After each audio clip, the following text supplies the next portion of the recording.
环球大战线深入世界最前线，全球各地的观众朋友，大家好，我是叶思敏。好，我们节目开始，赶快欢迎来宾，前立委蔡正元蔡委员，思敏好，大家好。前国安会副秘书长杨永明老师，思敏好，各位朋友好。前海军舰长吕礼士舰长，主持人好，各位观众大家好。好，观众朋友，今天关心来自于伊朗跟美国、以色列的最新消息，80枚的飞弹，伊朗射出来的只是开胃菜吗？伊朗现在最新宣称的，它有2.万的发射平台，目前为止攻击美以只用了10%而已，炮火现在也持续的延烧到波湾地区去吗？另外，今天会特别来关心有关于中国大陆跟俄罗斯的军援部分，俄罗斯根据了解有帮忙定位，那中国大陆有军援飞弹吗？这一场中东大战，我们今天会来做一个全面深入的了解。好，来看到是最新消息，哈米尼的儿子56岁的穆杰塔巴正式接班了，他宣布要正式的启动这一场叫做复仇者的时代。前美国的外交官这一位是艾伦，他特别说了，穆杰塔巴比他的父亲更糟糕、更强硬。他补充，他是革命卫队的首选候选人，将会有接下来大量的仇要来报复。好，我们赶快来看到，所以呢，伊朗就在8号这一天启动了这一场攻击，这个叫做发动的真实承诺4的行动。这当中出动了80枚的飞弹，就这样射向了以色列，再包括它的北中南地区同时都拉了防空警报，并且攻击到多个城市。4波的飞弹攻击涵盖的范围包括了有特拉维夫，它的首都特拉维夫、海法等主要城市，大量的民众也躲向了防空避难所里面去。5个小时而已，就已经有4波的飞弹攻击。伊朗是这样讲的，他说目前针对于伊朗的攻击，他们只针对于以色列跟美国的攻击，他们只用了10%而已，还有2.5个导弹的发射平台还没有做使用。那另外一方面，看到巴林来自于美联社的报道，也被伊朗所攻击了。这是在他的一个穆哈拉市的一所大学遭到飞弹击中，造成3个人受伤，建筑物受损之外，这是在我们看到大学的部分。沙烏地阿拉伯在这个时候做了警告，因为伊朗也去攻击他们的能源设施，遭到攻击，所以他就说了，你如果继续的对我们展开攻击的话，我们就会让美军来用我们境内的基地来打击伊朗。另外一头来看到伊朗这一次，他说他总共发射了多少的攻击，大约达到了600次的飞弹攻击，2600次是无人机的打击。目标除了以色列的军事设施、中东多处的美军基地之外，看到了范围其实也是非常多的，到了阿拉伯联合大公国，并且在这一次的攻击下，伊朗最新做了一个宣称，他说已经造成了美军第5舰队21人死亡，美军空军基地200人死伤。而美国的部分最新消息，他们已经证实了，先前说美军有6个人身亡，现在最新消息数字，美军证实来到了7人身亡。再来看到了，在这个美以轰炸之下，石油设施跟炼油厂的部分轰炸它的石油跟炼油厂之后，德黑兰在3月8号这一天上空出现了一个云层，而且这个云层是突然间变成黑色的，下起了石油雨哦。那么当然了，当局就赶快要求他们的民众赶快去避难，因为他们认为这样的石油雨是对人体有害的。好，来看到中国大陆跟这个俄罗斯的角色也加入了帮助伊朗吗？我们先来看到外长王毅，他说这是一场根本不应该发生的战争。再来看到是华盛顿邮报也做披露，2艘隶属在伊朗的国营公司的货船在上周从广东满载离岸。外界研判船上是否载有飞弹是要提供给伊朗的呢？俄罗斯的部分疑似也向伊朗提供了在中东的潜在目标的情报给伊朗，包括这当中可以得到美军舰艇跟军机位置的情报。再来看到是中国还向伊朗，这是传出来的，提供了雷达，还有它的红旗9B 防空系统等等。针对于中国准备向伊朗提供了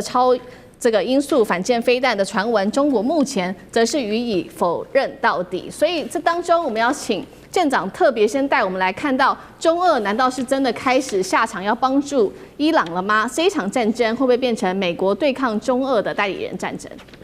其实我们可以看到啊，现在的这一个无论是伊朗或者是美国、以色列，他们所呈现出来的新闻其实非常的不同啊。那如果我们从这个美国以及以色列的视角的话，他们的说法也就是送了非常多的中国大陆送了非常多的装备给伊朗，但是事实上呢，那我们来看啊，之前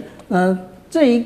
个美国的中央司令部，它每天不断的提供最新的他们的一个攻击的目标，例如说这攻击的是一个那个机堡，那这个没有门的机堡呢，结果就立刻被命中。但是我们看了这么多啊，唯一一个比较像中国大陆的装备的唯一一个，其实也就是这一个红旗2的这个飞弹。可是这个红旗2呢，实际上俄罗斯也有。那在这种飞弹呢，那它这里当然也是提供了另外一个就是被击毁的一个照片啊。可是这个飞弹是1960年代的飞弹，也就是距今啊这么长的时间，其实它也就是辽被一格。至于有很多的说法，也就是说，例如说红旗9B，如果真的在这个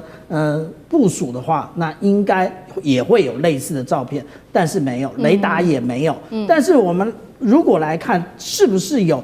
相关的军民两用的装备送到了这一个伊朗呢？那我们来看看啊。这个是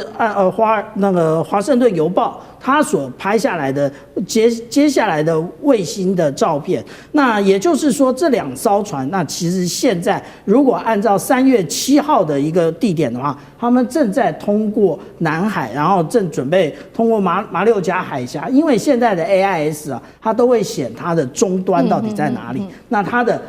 地点的 ETA 的地方其实就是在伊朗。那大家都认为，那当然他们也觉得这是他们停靠在一个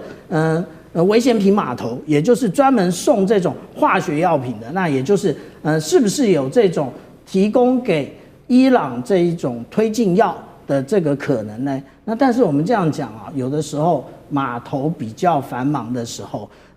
任何的货柜都会做各种的调派。我举个例子，那个当年海军敦睦支队到新加坡的时候，我们靠的其实就是货柜码头，我们的上面还有起重机。那这个是透过那个它的一个港口的安排，所以不一定是靠哪里它就一定有什么。而且我们如果说仔细的看华盛顿邮报的这张照片，我们可以从它的甲板上面密密麻麻的，其实它就是一个一个货柜而已。那大家也不要想的太多。那至于说中国大陆呢，它是如此，那俄罗斯呢会不会有其他的方面？例如说有些人认为说会给这个尖端的，例如说定位系统，或者是这一种卫星照相的部分啊。这个部分不要讲说俄罗斯会不会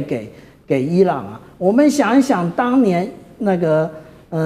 英阿的福克兰战役的时候，美国有没有给英国嘞？美国有啊，美国事后承认说他们给了非常多的这个图像资料以及情报资料给英国。那你美国可以给英国，那为什么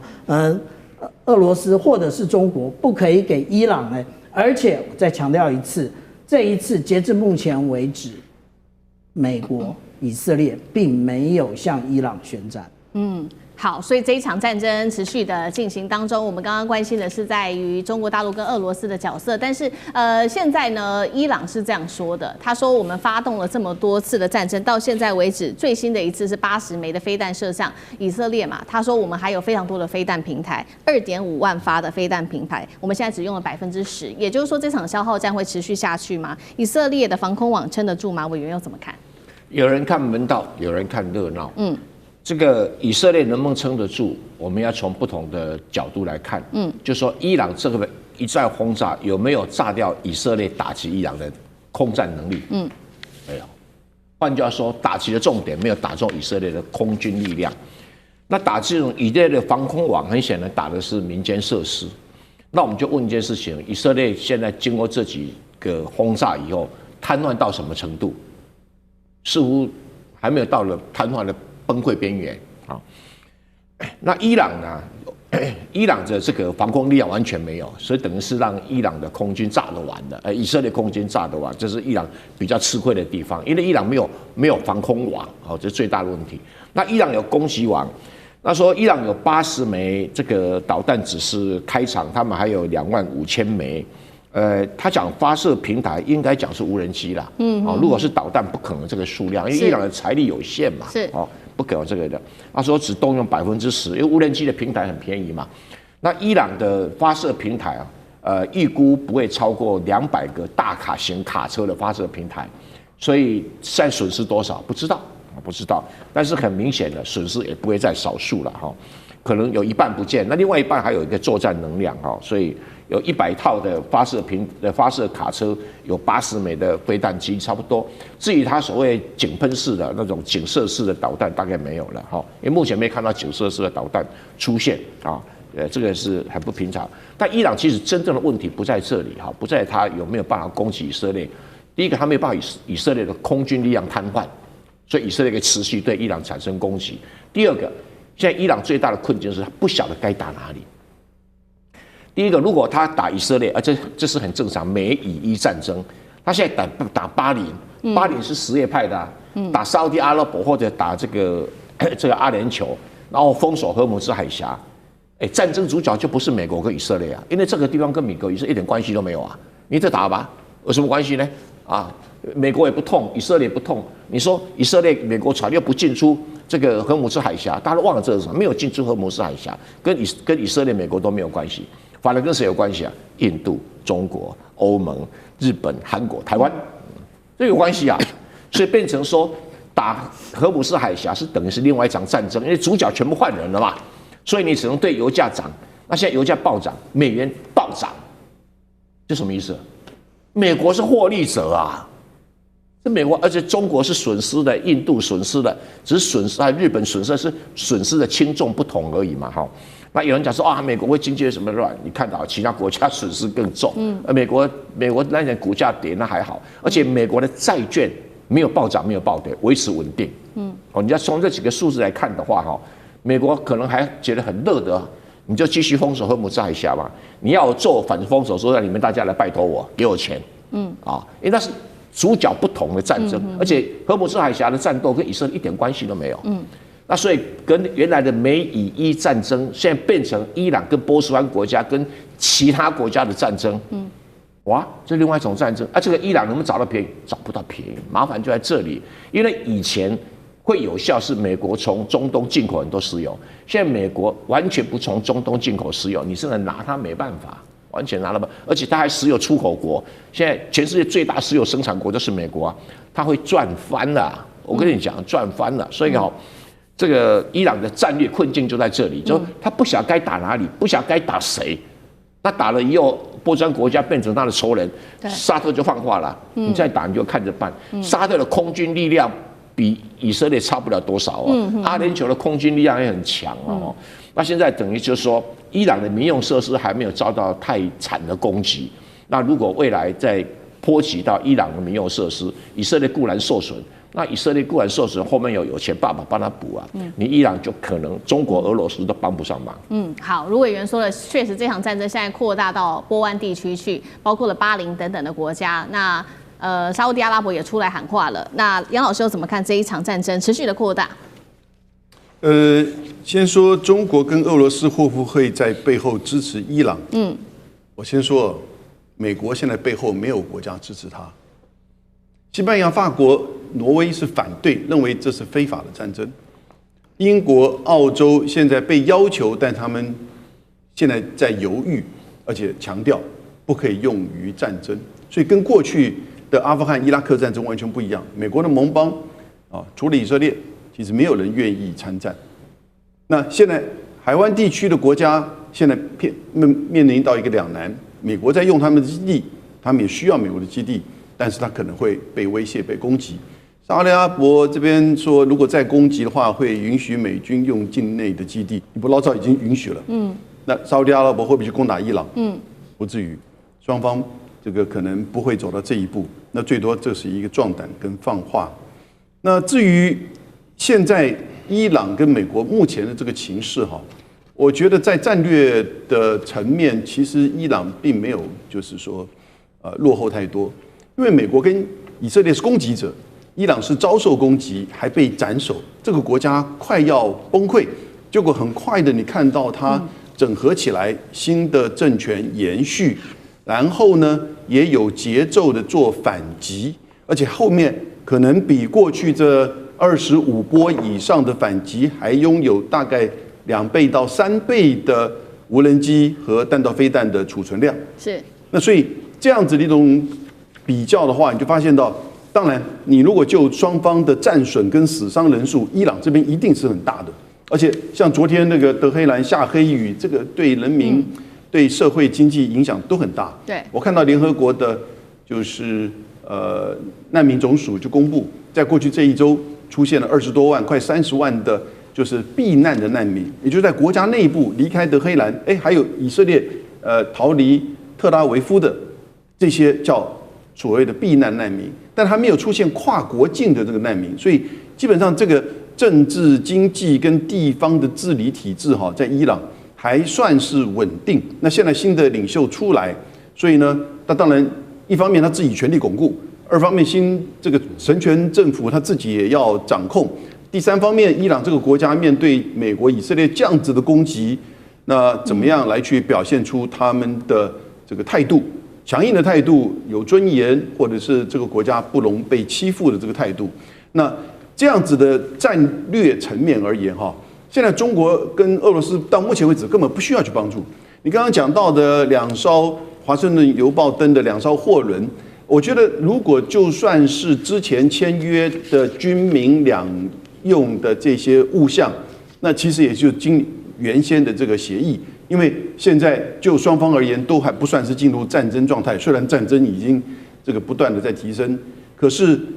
就中方而言，其实提供相关的这个物资呢，你自己将来处理，或者你在海上被打掉，那就是你自己的事情。但他不会因为说战争，他可能是因为害怕被牵连而就不提供。我觉得这个东西其实美国大概也了解。那当然，关键就会在这个货船在这过程当中会不会被这个击沉。对，所以我觉得其实接下来你说可能会不会变成一个中俄美之间的代理战争目前都还不会看到这种情况。俄国跟美国也有俄乌战争的问题，中俄之间也有他们双边的问题，而且在目前的美伊战争上面，其实美国面临的困境并不比伊朗低啊。尤其川普他的战略不清楚，他现在战术又这个被动，因此在这个情况之下，面临到了一个新的领袖出来的伊朗，强硬的伊朗，其实接下来的不确定性越来越高。好，谢谢杨老师。那我们休息一下，马上回来。